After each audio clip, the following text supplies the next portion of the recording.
Assalamualaikum warahmatullahi wabarakatuh. Waalaikumsalam warahmatullahi wabarakatuh. Ya, terima kasih kepada semuanya yang telah meluangkan waktunya untuk kita bisa melakukan bimbingan kelompok pada hari ini. Oke, sebelum kita melaksanakan kebimbingan kelompok, alangkah baiknya kita berdoa terlebih dahulu yang akan dipimpin oleh ketua kelompok. Mangga untuk ketua kelompok dipersilakan. Sebelum kita melanjutkan bimbingan kelompok, alangkah baiknya kita berdoa bersama-sama. Berdoa mulai.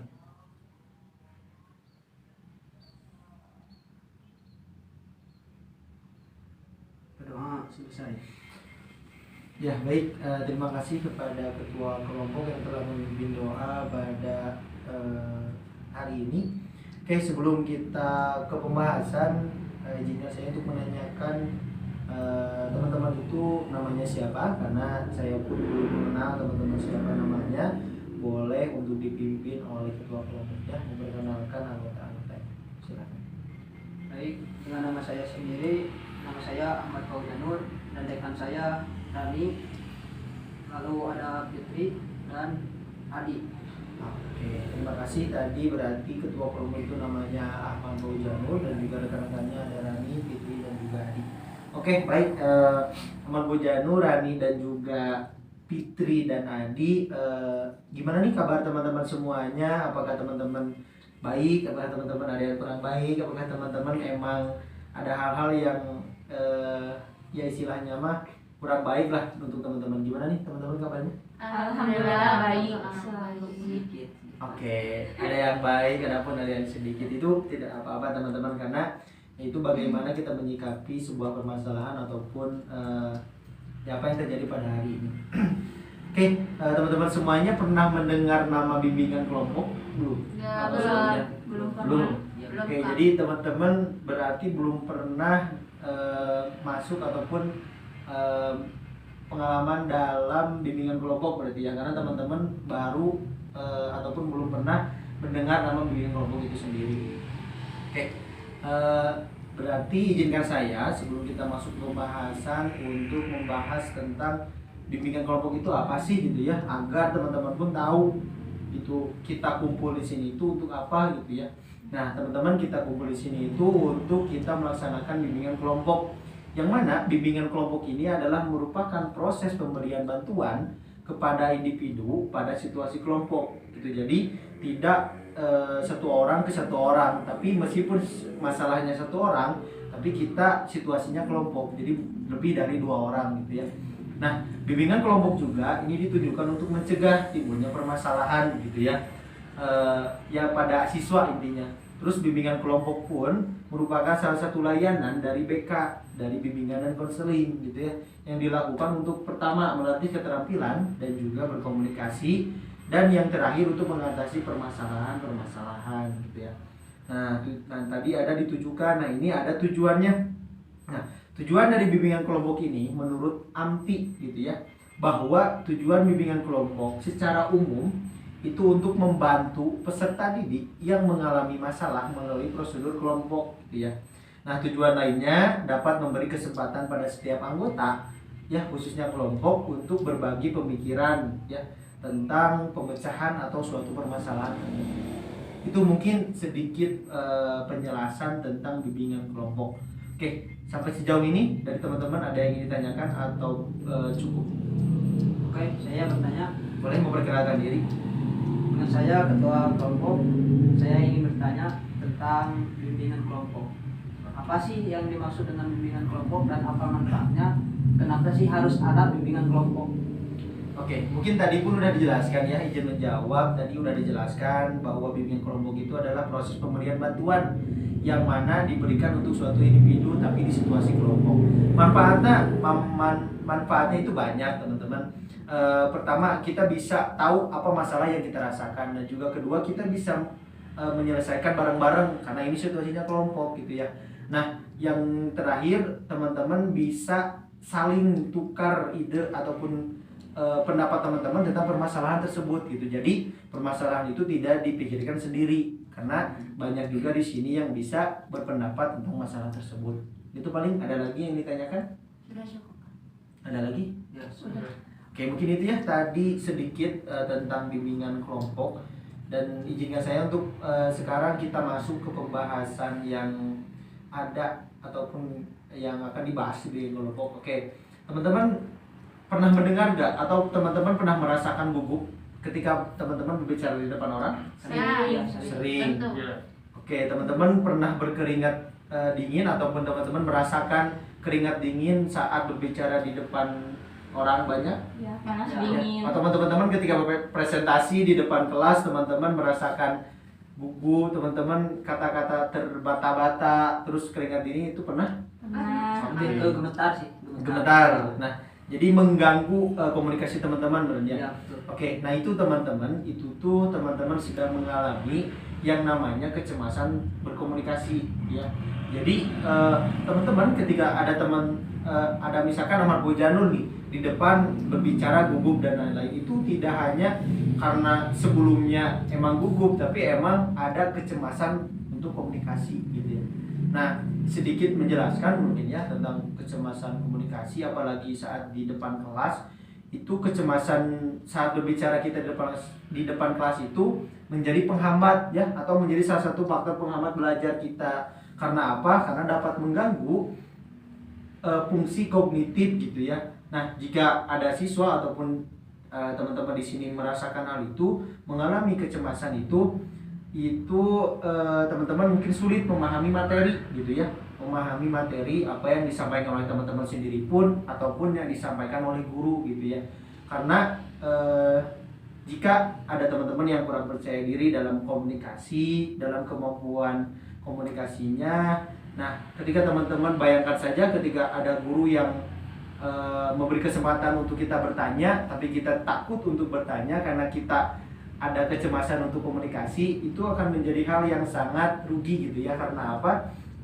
Karena ketika kita penasaran dengan suatu hal yang ingin kita tahu, tapi kita tidak berani untuk berbicara, itu bakal menjadi hal yang dipikirkan nantinya. Aduh, kenapa saya tidak bertanya? Padahal itu pun saya ingin tahu gitu, apa yang saya penasarankan gitu ya. Terus kecemasan ini pun bisa berimbas untuk pencapaian hasil akhir nanti gitu ya, yang mana tadi ketika kita presentasi kita tidak maksimal, itu pun bakal menjadi nilai yang kurang.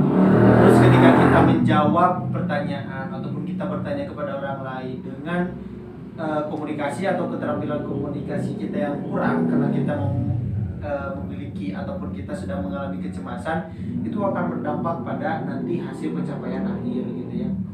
Nah, terus ya yang pada intinya kecemasan komunikasi itu adalah kekhawatiran yang berlebihan untuk berbicara dengan orang lain gitu ya. Nah, atau juga bisa sebagai ketakutan atau kecemasan terkait dengan komunikasi langsung atau komunikasi yang akan dan sedang dilakukan dengan orang lain gitu ya. Nah, tapi berbeda teman-teman dengan fans yang biasanya gitu ya. Karena kenyataannya fans itu meskipun belum pernah ketemu, belum pernah kenal, tapi mereka tidak ragu dan tidak ada rasa gugup untuk ngobrol dan lain-lain. Karena kita ada rasa pengen kenal dan pengen nyapa dan lain-lain. Itu beda ketika kita berada di depan kelas, ya karena sudah tahu dan sudah kenal, ya mungkin itu mah beda lagi gitu ya. Nah itu, dan juga ada beberapa faktor penyebab mungkin ya dari kecemasan komunikasi ini gitu ya. Yang pertama itu ada faktor kecemasan yang pertama itu adalah kurangnya percaya diri gitu ya, kurangnya percaya diri dari kita sendiri gitu. Yang mana kita tuh merasa berbeda dengan yang lain. Yang lain bisa kok kita enggak gitu ya, ataupun kita berbeda dengan lingkungan gitu. Yang mana lingkungan pertama itu ya mungkin dari orang-orangnya bisa mengajak kita untuk berkomunikasi. Jadi kita kayak biasa aja komunikasi. Ada juga lingkungan yang emang biasa aja, tidak banyak berbicara tentang hal itu. Jadi kayak ketika saat kita disuruh berbicara, ya kita susah untuk berbicara gitu ya. Gitu. Terus oke, itu untuk faktor penyebab mungkin ya teman-teman. Oke, ada yang ingin ditanyakan? Oke, perkenalkan diri. Oke, izin bertanya, saya Adi ingin menanyakan. Jadi cara untuk mengatasi kecemasan dalam komunikasi, jadi gimana gitu? Oke, lebih ke solusi mungkin ya tadi Ya. cara mengatasi si kecemasan komunikasi ini. Oke, yang pertama mungkin ada beberapa hal yang bisa dilakukan untuk mengatasi kecemasan ini. Yang pertama itu teman-teman bisa melakukan ataupun bisa melaksanakan training individual. Jadi teman-teman melatih sendiri komunikasi. Biasanya yang dilakukan oleh orang-orang yang biasa berbicara di depan itu, mereka melatih di depan cermin. Jadi bagaimana ketika berbicara si ekspresi ataupun si gerak tubuh dan lain-lain bisa dilihat dari cermin gitu. Jadi ketika kita berbicara di depan, kita udah tahu karena apa yang kita lakukan kita lihat di cermin gitu. Jadi itu untuk training individual sendiri. Dan juga yang kedua itu, atau cara lain ketika kita bisa mengurangi kecemasan itu, yang pertama dengan teknik relaksasi ya dan terapi kognitif. Hal ini didukung oleh temuan Muhana dan Prawitasari gitu ya, yang menyatakan bahwa teknik relaksasi dan terapi kognitif ini efektif dalam mengurangi kecemasan berkomunikasi di depan umum gitu ya. Nah juga menurut Winkel gitu ya, ada metode gitu yang bisa dilakukan ataupun ada teknik dalam bimbingan kelompok gitu untuk membantu mengurangi. Yang pertama itu ada metode role playing ataupun bermain peran gitu. Jadi permainan ini dimainkan dengan cara misalkan Adi itu gugup dan lain-lain. Nah, bisa mengisi suatu peran dan memainkan adegan tentang pergaulan sosial gitu yang mengandung persoalan komunikasi itu yang diselesaikan. Jadi Adi itu memainkan peran yang mana kayak sebenarnya kayak terpaksa gitu, tapi dengan terpaksa itu Adi itu bisa memainkan dan berkomunikasi, apalagi tadi tentang kalau misalkan si isi tema ataupun kegiatan itu adalah tentang pergaulan sosial. Nah jadi nanti tuh kayak terbiasa dengan hal-hal sosial, dengan hal komunikasi dengan orang lain gitu. Nah si adegan itu pun kalau bisa itu diperankan ataupun dimainkan di depan umum. Jadi kita terbiasa berkegiatan ataupun kita melakukan hal atau kita berbicara itu di depan umum. Itu paling untuk tadi cara mengatasi. Jadi ada beberapa, ada tadi pertama training individual, terus ada juga dengan teknik relaksasi dan juga terapi kognitif gitu ya. Dan yang terakhir itu dengan metode role playing yang mana kita memainkan suatu peran gitu ya, biar kita terbiasa untuk berkomunikasi dengan lain. Oke, mungkin itu teman-teman semuanya tentang kecemasan komunikasi. Apakah ada yang ingin ditanyakan lagi? Boleh bertanya lagi? Boleh. Saya pernah baca katanya salah satu yang untuk menghilangkan rasa cemas itu salah satunya mengelus-ngelus tangan gini. Ya. Apakah itu benar? Oke, izin menjawab mungkin ya, yang saya rasakan dan saya alami.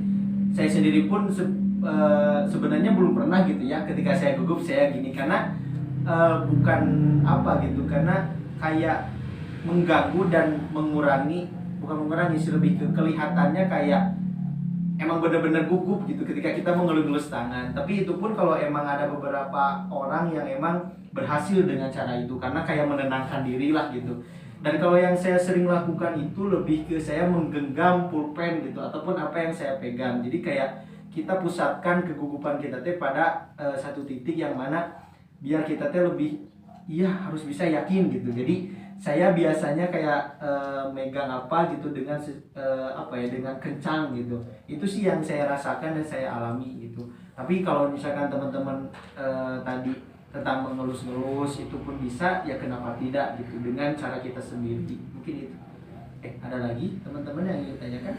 Kalau ada tambahan teman-teman tahu gitu tentang kecemasan ataupun teman-teman cerita tentang apa yang pernah teman-teman rasakan gitu. Boleh bertanya? Boleh. Kadang ketika saya presentasi di depan ya, kita kan harus menghafal teks,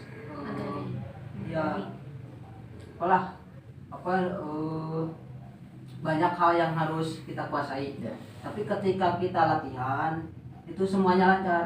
Dan kenapa ketika kita praktek di depan kelas, di depan teman-teman itu semuanya hilang, Ya, hafalan ya. ketika dan apa gerakan-gerakan yang harus kita lakukan. Apa sih solusi terbaiknya gitu? Oke, izin menjawab ya. Itu pun saya pernah merasakan dulu waktu saya di sekolah saat saya ada penampilan ataupun saya sedang presentasi di depan gitu ya. Saat sebelum presentasi atau penampilan saya lancar ketika latihan, bahkan yang lain pun ataupun yang lain kayak wah kita bakal sukses dan lain-lain karena pas latihan kita lancar dan lain-lain. Tapi pada saat kita mau presentasi ataupun kita mau perform penampilan, nah kadang yang kita rasakan itu kayak biasanya latihan tidak ada yang melihat, paling yang melihat ya kita aja. Tapi ketika kita penampilan banyak orang yang melihat. Nah itu pertama kita melihat orang-orang yang ada di depan sebagai orang-orang yang aduh pasti gimana-gimana, itu yang pertama. Dan yang kedua, biasanya kenapa gugup itu meskipun kita sudah menguasai, kita kurang percaya diri pada diri sendiri bahwa kita bisa tampil di depan orang itu. Dan apa solusi jalan lainnya ataupun apa yang bisa dilakukan biar tidak terjadi hal itu, yang tadi yang training individual.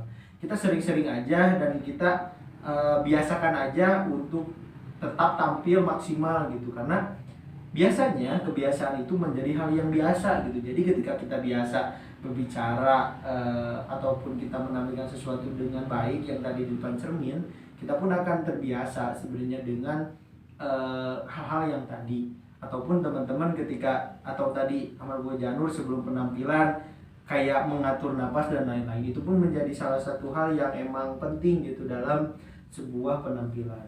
Mungkin itu ada lagi yang ingin ditanyakan? Sudah cukup. Cukup? Ya. Oke, teman-teman, kalaupun cukup itu tadi ya pembahasan yang pertama tadi mungkin sedikit kita membahas tentang bimbingan kelompok ya, karena biar teman-teman pun tahu apa itu bimbingan kelompok, dan juga kita ke pembahasan inti yang mana itu tentang kecemasan komunikasi. Itu yang mana pada intinya kecemasan komunikasi itu adalah kekhawatiran kita yang berlebihan. Jadi kita kurang percaya diri pada diri sendiri bahwa kita bisa, bahwa kita yakin dalam apa yang kita sebelumnya sudah siapkan gitu. Dan juga sebagai ketakutan atau kecemasan terkait dengan komunikasi langsung atau komunikasi yang akan dan sedang melakukan dengan orang lain. Jadi kayak kita pas ngobrol kita saya takut kita salah ngomong, kita salah berbicara, padahal ketika emang teman-teman yang kita dengar atau teman-teman yang dengar kita sudah sudah biasa ngobrol, itu pun tidak akan menjadi hal yang gimana-gimana. Yang pada intinya teman-teman ketika teman-teman masih gugup ataupun keringat dingin dalam berbicara di depan orang, teman-teman lakukan aja training individual tadi yang teman-teman belajar berbicara di depan cermin ya. Jadi anggap aja yang ada nanti di depan itu bukan orang lain tapi diri kita sendiri gitu ya. Nah itu yang bisa mengurangi dalam kecemasan komunikasi. Oke teman-teman, kalaupun cukup saya tutup bimbingan kelompok hari ini. Terima kasih atas waktunya. Semoga teman-teman bisa mengurangi kecemasan komunikasi yang tadi teman-teman rasakan tentang gugup dan juga biasanya berkeringat dingin gitu ya. Semoga nanti kedepannya teman-teman bisa lebih baik lagi tampil di depan umum, apalagi saat presentasi dan berkomunikasi dengan guru dan sebagainya. Oke? Amin. Ya, baik. Kalau sudah selesai saya tutup. Terima kasih atas waktunya. Wassalamualaikum warahmatullahi wabarakatuh. Waalaikumsalam warahmatullahi wabarakatuh.